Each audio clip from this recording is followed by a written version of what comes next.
We open now with breaking news as President Biden announced that he is withdrawing from the 2024 presidential race. Thanks for joining us. I'm Jacqueline Davis.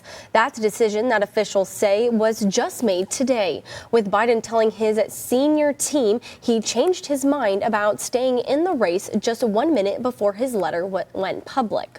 We're told he spoke to Vice President about her endorsement as well. ABC's Perry Runsom is in Washington with more. President Biden dropping out of the race for president, releasing a statement that reads in part, "I believe it is in the best interest of my party and the country for me to stand down and to focus solely on fulfilling my duties as president for the remainder of my term." Biden exits the race amid growing calls from lawmakers for him to step aside. Democrat turned independent Senator Joe Manchin this morning. It's time. It's just time. To a new generation to come in. Biden's candidacy began to unravel nearly 1 month ago at the first presidential debate with former President Trump. This guy told Trump, do whatever you want and do whatever you want. Days later, Biden telling ABC's George Stephanopoulos only divine intervention could get him to leave the race. It depends if the Lord Almighty comes out and tells me that, I might do that. Biden remained steadfast on the campaign trail. If you're going to drop out, what you going to do?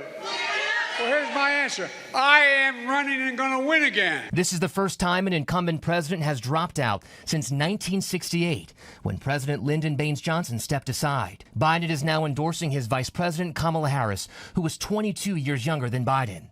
The president writing, "Today I want to offer my full support and endorsement for Kamala to be the nominee of our party this year. Democrats, it's time to come together and beat Trump. Let's do this."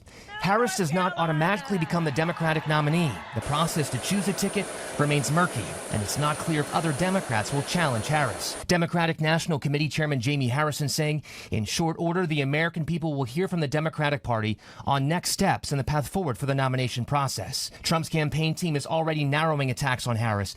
Donald Trump Jr. calling Harris more liberal and less competent than Biden. We are waiting to see when President Biden will address the nation. He has been at his vacation home in Rehoboth Beach, recovering from COVID. Perry Russum, ABC News, Washington. Officials say Biden will continue to serve out the remainder of his presidential term, which will end January 20th of next year. With President Biden making his announcement, Democratic and Republican figures in our area are reacting to that news. Earlier today, Tennessee House Representative Yusuf Hakeem told us in a statement, quote, "President Joe Biden is a true American patriot, putting the good of the country ahead of his personal desire. His presidency is one of the most successful in our lifetime."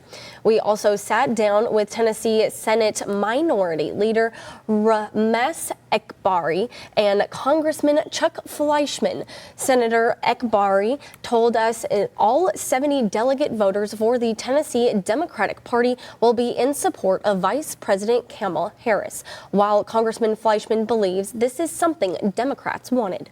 The stark reality was Democrats were leaving him, demanding that he not run, but donors, big donors who had previously given to him, supported him, were basically saying, you have got to go. We just decided unanimously that we would support Vice President Kamala Harris as the Democratic nominee for president.